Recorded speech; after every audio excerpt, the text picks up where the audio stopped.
Amerika bikin pangkalan militer di Saudi. Dari Saudi rudalnya ditembak ke Iran. Iran marah, kirim rudal, hantam Saudi. Bukan Iran menyerang Saudi, bukan, Iran menyerang pangkalan militer Amerika. Tapi yang rusak siapa? Saudi, saudara. Saudi nggak perang lawan Iran, Iran nggak perang lawan Saudi. Dan Iran sampaikan ke Saudi, maaf, kami tidak menyerang negara Anda, tapi di negara Anda ada musuh kami yang merudal kami, membom kami, berangkatnya dari negeri Anda. Nah, makanya pangkalan militer Amerika di Saudi semuanya dibom oleh Iran. Pangkalan militer Amerika yang ada di Bahrain semua dibom, yang ada di Kuwait semua dibom, yang ada di Emirat, di Dubai semua dibom. Nah, sekarang Iran bilang kami nggak ngebom negara Arab, kami ngebom pangkalan militer. Nah, kalau kalian nggak mau kami bom, pangkalan militer itu tutup, suruh Amerika pulang ke negerinya. Saya mau tanya, kalau begitu Iran salah gak? Kita lanjutkan Ibu pelajaran kita. Biasanya kalau bulanan, dulu saya terus membuka kitab Riyadhus Shalihin, dan beberapa pengajian luput kita belum melanjutkan. Sekarang kita lanjutkan kitab Riyadhus Shalihin. Waktu itu kita sudah sampai bab ke-11, yaitu bab fil mujahadah.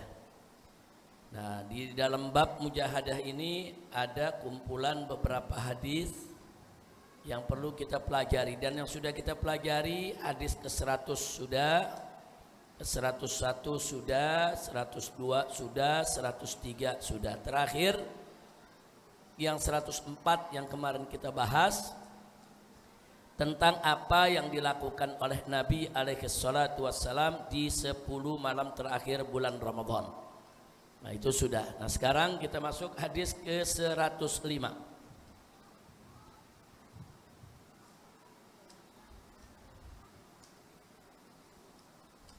Bismillahirrahmanirrahim. Isma'u rahimakumullah wa radhiyallahu ta'ala ankum. Qala al-muallif al-imam al-allamah al-mujtahid Muhyiddin Abi Zakaria Yahya ibn Sharaf an-Nawawi radhiyallahu ta'ala anhu. As-sadis an Abi Hurairah radhiyallahu anhu qala qala Rasulullah sallallahu alaihi wasallam al-mu'minul qawiyyu khairun wa ahabbu ila Allah minal mu'minid dha'if wa fi kullin khairun ihris ala ma yanfa'uk wasta'in billahi wa la ta'jiz wa in asabaka syai'un fala taqul law anni fa'altu kana kadza wa kadza walakin qul qaddarallah wa ma syaa fal fa inna law taftahu amal syaitan rawahu Muslim. Sadaqan Nabi sallallahu alaihi wasallam wa balagha risalah fa addal amana wa nasahal umma wa jahada fi sabilillahi haqqa jihadi. Jadi dalam hadis yang kita baca barusan Ibu, yang diriwayatkan oleh Abu Hurairah. Abu Hurairah itu salah seorang sahabat Nabi yang mulia. Abu Hurairah itu kunyahnya namanya Abdurrahman ibn Sakhr. Nah, di sini Abu Hurairah meriwayatkan bahwasanya Nabi Muhammad sallallahu alaihi wasallam pernah bersabda, al-mu'minul qawiyyu khairun wa ahabbu ilallahi minal mu'minid dha'if. Al-mu'minul qawiyyu, orang mukmin yang kuat, khairun, lebih baik, wa ahabbu, dan lebih disukai ilallah, di sisi Allah, minal mu'minid dha'if, daripada orang mukmin yang lemah. Mukmin yang kuat lebih baik dan lebih disukai Allah daripada mukmin yang lemah. Selanjutnya Nabi mengatakan wa fi kullin khair. Nah, ini catatan nih buat kita semua. Wa fi kullin, dan masing-masing, baik mukmin yang qawi maupun mukmin yang dhaif, wa fi kullin, di keduanya khair, ada kebaikan. Nah, ini menarik nih. Mukmin yang kuat Nabi bilang bagus, mukmin yang lemah juga Nabi bilang bagus. Tapi mukmin yang kuat lebih bagus daripada mukmin yang lemah. Mukmin yang kuat bagus, mukmin yang lemah bagus. Mukmin yang kuat, saudara, lebih bagus daripada mukmin yang lemah. Nah, nanti kita jelaskan apa sih maksudnya mukmin yang kuat dan apa maksudnya mukmin yang lemah. Dan apa maksudnya kok mukmin yang lemah bagus juga begitu. Nah, bagusnya di mana? Nah, ini yang nanti akan kita paparkan insya Allah. Maka itu kita lihat di sini dalam kitab Dalilul Falihin. Kitab Dalilul Falihin ini adalah syarah daripada kitab Riyadhus Shalihin. Di sini dikatakan al-mu'minul qawi. Mukmin yang kuat itu mukmin yang bagaimana? Di sini disebutkan huwa man la yaltafitu ilal asbabi liquwwati batinihi bal yathiqu bi musabbibil asbab. Mukmin yang kuat itu adalah mukmin yang tidak menggantungkan dirinya, saudara, kepada sebab. Mukmin yang tidak menggantungkan dirinya kepada sebab. Kenapa? Liquwati batinihi. Karena kuat dia punya jiwa. Karena jiwanya kuat, hatinya kuat, imannya kuat, takwanya kuat. Dia tidak menggantungkan dirinya kepada sebab. Bal yasik bimusabbibil asbab. Tapi dia hanya selalu yakin dengan musabbibul asbab, yang menciptakan sebab-sebab itu sendiri. Siapa itu musabbibul asbab? Allah. Jadi mukmin yang kuat itu adalah mukmin yang kuat jiwanya, yang kuat hatinya, yang kuat imannya, yang kuat takwanya, yang kuat ibadahnya, sehingga dia tidak menggantungkan dia punya kehidupan kepada sebab, tapi dia menggantungkan hidupnya kepada Allah. Kenapa? Karena sebab itu sendiri datang dari Allah. Kira-kira jelas gak, Bu? Baik, kita lanjutkan. Kemudian waqala al-musannif wa man lahu sidqu raqbatin fi umuril akhirah fayakunu aktsaru iqdaman 'alal ibadat. Jadi jelas bahwa mukmin yang kuat itu adalah mukmin, di sini disebutkan, saudara, yang punya keinginan besar dalam urusan akhirat. Dan dia lebih getol, lebih getap, lebih semangat untuk melakukan aneka ibadat.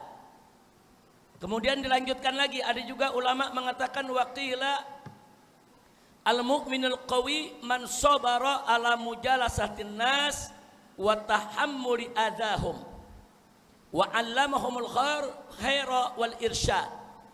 Jadi mukmin yang kuat itu, kata sebagian ulama, adalah mukmin yang sabar untuk duduk bersama orang lain dan mampu menahan diri atas gangguan mereka, serta tidak pernah putus asa maupun bosan untuk selalu mengajarkan orang di sekitarnya untuk diberikan petunjuk ke jalan yang benar. Nah, jadi kalau kita gabung semua ini, jadi mukmin yang kuat itu maksudnya adalah mukmin yang kuat imannya, takwanya, ibadatnya, termasuk dia kuat di dalam berdakwahnya, kuat dalam amar ma'ruf nahi munkarnya, kuat untuk menghadapi celaan orang, kuat untuk menghadapi hinaan orang, kuat untuk menghadapi segala resiko perjuangan dakwahnya. Itu yang dimaksud al-mu'minul qawi. Kira-kira jelas gak, Bu? Nah, jadi ini yang dikatakan oleh para ulama kita pada saat mensarahkan. Wa qala al-Qurtubi, Al-Imam Al-Qurtubi radhiyallahu ta'ala anhu mengatakan al-qawiyul badanu wan nafas. Mukmin yang kuat itu bukan hanya kuat jiwanya, tapi juga kuat badannya.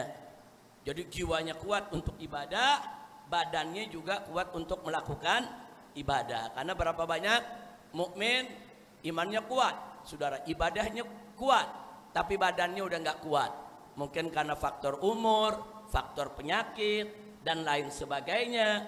Jadi walau bagaimanapun juga yang badannya lebih kuat untuk ibadah, dakwah, menegakkan amar ma'ruf nahi munkar jauh lebih baik daripada yang badannya lemah. Nah, jadi Imam Qurtubi mengaitkan kuat di sini bukan hanya soal kuat jiwa, tapi juga kuat badan. Bukan hanya kuat batin, tapi juga kuat lahir. Oleh karenanya di zaman sekarang ini para ulama kita melakukan tausiul makna, memperluas makna kuat. Jadi al-mu'minul qawi, mukmin yang kuat di sini kuat segala aspeknya.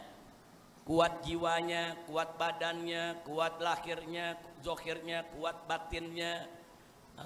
Sehingga mencakup kuat di semua aspek, semua sektor. Yaitu kuat imannya, kuat takwanya, kuat ilmunya, kuat adabnya, kuat ekonominya, kuat politiknya, kuat persenjataannya, kuat badannya, dan seterusnya. Karena kalau orang-orang mukmin itu lemah, katakan dalam bidang ekonomi lemah, nanti dikuasai oleh orang kafir. Otomatis mukmin yang kuat ekonominya jauh lebih bagus daripada mukmin yang lemah ekonomi. Berapa banyak karena lemah ekonomi akhirnya iman terjual. Na'udzubillah min dzalik. Begitu juga kekuatan teknologi, mukmin yang kuat teknologinya saudara disegani. Kalau enggak dipermainkan. Contoh sekarang kita mau lihat nih. Sekarang ini negara-negara Islam nuklir enggak punya, senjata enggak kuat. Akhirnya apa? Kita dipermainkan. Amerika mempermainkan kita, Israel mempermainkan kita, Eropa mempermainkan kita karena kita enggak punya kekuatan. Saudara, enggak punya. Negara-negara Arab hampir semuanya itu ada di bawah tekanan Amerika, nggak berani ngelawan Amerika, negara-negara Arab. Nah makanya begitu Iran maju untuk melawan Amerika, dunia kaget. Dunia kaget, apa Iran ini berani lawan Amerika yang begitu luar biasa persenjataan. Ternyata diam-diam selama hampir 40 tahun lebih Iran memperkuat teknologi persenjataannya. Walaupun dalam situasi Iran itu diboikot, diembargo, dia perkuat karena dia tahu ini kalau kami biarkan ini Iran tahu, oh kalau kita biarkan ini 40-60 tahun ke depan negara Iran udah dikoret dari peta. Iran besok nggak ada lagi tuh di dunia. Iran itu bisa diambil oleh Amerika. Nah karena Iran sendiri ngelihat di semua negara-negara Arab ada pangkalan militer Amerika. Di Saudi ada pangkalan militer Amerika, di Kuwait ada, di Bahrain ada, di Qatar ada, di Emirat ada, kemudian begitu juga di Oman ada, saudara. Yang nggak ada pangkalan Amerikanya itu di Yaman, nah di Iran, saudara, nggak ada pangkalan militer Amerika. Di tempat lain ada, di Irak ada pangkalan militer Amerika. Sehingga ribuan tentara Amerika tersebar di bumi Arab, di bumi Timur Tengah, sehingga negara Arab nggak bisa apa-apa. Nah, tiba-tiba Iran nolak dari dulu.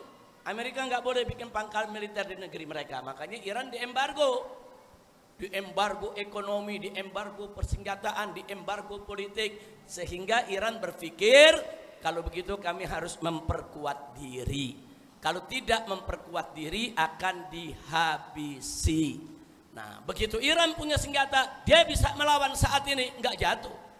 Sudah berapa bulan perang dengan Amerika? Amerika nggak mampu menang. Alhamdulillah. Artinya saya ingin ingatkan al-mu'minul qawi itu penting. Mukmin itu mesti kuat, kuat imannya, kuat takwanya, kuat ibadahnya, kuat senjatanya, kuat militernya, kuat tentaranya, kuat ekonominya, kuat segala-galanya, sehingga kita nggak berani dipermainkan oleh orang-orang kafir. Insya Allah. Sekarang kita lihat Saudi Arabia dan negara-negara Arab Emirat, ekonominya kuat, hebat ekonominya, uangnya kuat, kaya raya mereka, luar biasa kayanya saudara. Tapi begitu masuk soal persenjataan dan militer lemah. Kenapa? Karena dikuasai oleh tentara Amerika sampai saat ini. Nah, makanya maaf Bu ya, kemarin Bapak Presiden kita melalui Menteri Pertahanan RI, saudara. Nah, itu membuat kesepakatan dengan Amerika Serikat supaya Bandara Kertajati yang di Subang, kita kan bikin bandara baru tuh, kayak Cengkareng begitu. Bandaranya besar, bagus, mutakhir. Nah, itu tapi nggak hidup itu bandara, merugikan negara. Nah, sekarang pemerintah berpikir bandara tersebut mau disewakan ke Amerika. Untuk apa? Untuk menjadi pangkalan, yaitu pesawat apasenya Amerika. Apa itu pesawat, saudara, yang mau ditaruh di situ, saudara? Nah, yang mau ditaruh di situ pesawat-pesawat angkut yang biasa dipakai oleh para tentara, angkut prajurit ke medan tempur, saudara. Nah, jadi nanti semua pesawat-pesawat jenis serupa yang ada di Asia Tenggara, bengkelnya di Subang, di Kertajati. Nah, kami, saya dan kawan-kawan dari FPI menolak. Kita sudah tulis surat ke Presiden, kita sudah tulis surat ke Menteri Pertahanan, kita sudah ingatkan ke DPR, kita menolak. Kenapa menolak? Siapa yang jamin kalau besok nggak jadi pangkalan militer Amerika di tempat tersebut? Indonesia saat ini bagus, Bu. Alhamdulillah, tidak ada pangkalan militer Amerika di Indonesia. Nggak ada tuh negara asing bikin pangkalan militer di Indonesia. Alhamdulillah, dari zaman, yaitu zaman Pak Karno, Pak Harto, sampai kemarin Jokowi, nggak ada pangkalan militer asing di Indonesia. Tahu-tahu sekarang mau dibuka pangkalan. Memang pemerintah bilang ini kan bukan pangkalan militer. Iya, tapi Anda sewakan untuk bengkel pesawat militer. Nah, kalau pesawat militer se-Asia Tenggara buatan Amerika semuanya diservis di Subang, di Kertajati sana, otomatis tentara Amerika akan nongkrong di sana. Tentara Amerika akan jaga di sana. Terus yang menjamin itu nggak jadi pangkalan militer Amerika siapa?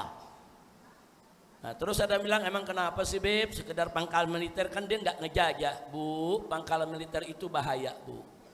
Bahayanya kenapa? Contoh umpama, na'udzubillah, Bu, ya. Tahu-tahu Indonesia perang sama Cina umpamanya, negara Cina maksudnya. Negara Cina perang sama Indonesia, bukan sama Indonesia, negara Cina perang sama Amerika, kan lagi panas nih. Nah, Cina dukung Iran, Rusia dukung Iran, perang lawan Amerika. Amerika dengan Cina ini lagi panas, karena Cina itu termasuk negara besar yang persenjataannya sangat kuat, militernya juga sangat banyak. Nah, Amerika juga nggak begitu berani untuk ganggu Cina. Nah, khawatir kalau besok Amerika dengan Cina perang, perangnya bukan di Amerika, perangnya bukan di Cina, perangnya di Indonesia. Nah, jadi kalau nanti Cina tuh punya roket antar benua, punya rudal.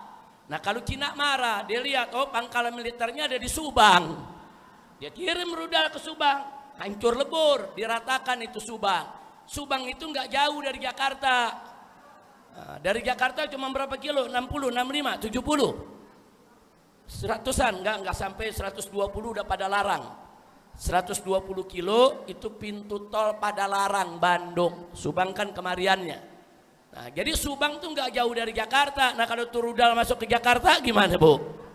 Bu, yang perang bukan kita, bukan. Yang perang Cina lawan Amerika. Tapi perangnya di mana? Di Subang. Perangnya di Jakarta. Yang hancur siapa? Indonesia yang hancur.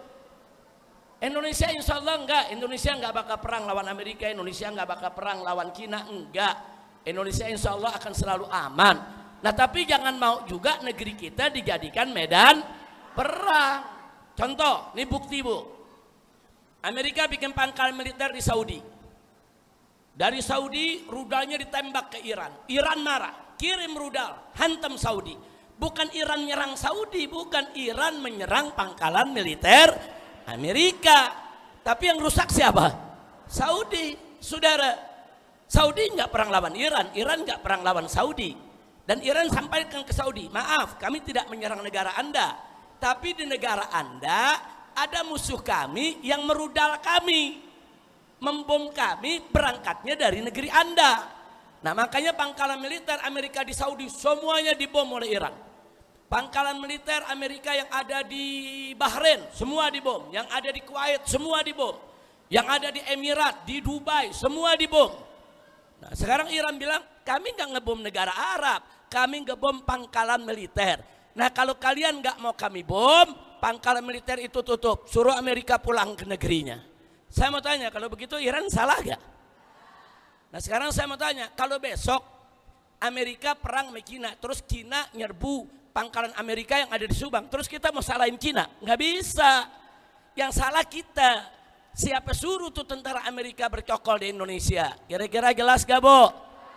Nah, jadi kalau ibu nanti dengar berita, kenapa sih tuh Habib Rizik marah-marah lagi? Nggak boleh di Indonesia dijadiin apa pangkalan militer. Bukan, kita nih sayang sama negara, sayang sama rakyat. Indonesia kan nggak mampu perang, persenjataannya nih Indonesia nggak kuat, Bu. Indonesia kalau sekarang perang sama Amerika atau sama Cina, habis kita, Bu. Itu kalau ada pesawat Indonesia ini terbang nih, nyerang Amerika, apa kata Jenderal Amerika? Jangan ditembak, tadi juga jatuh sendiri. Ada yang bilang, Habib jangan menghina begitu, Beb. Bukan menghina, ini pesawat yang kita beli dari Amerika, udah tua, udah bekas, Bu, murnya udah pada karatan. Nah, Amerika nggak mau betulin. Jadi begitu mau nyerang, Amerika bilang, udah ntar juga jatuh sendiri tuh, murnya udah karatan, udah ada copot tuh.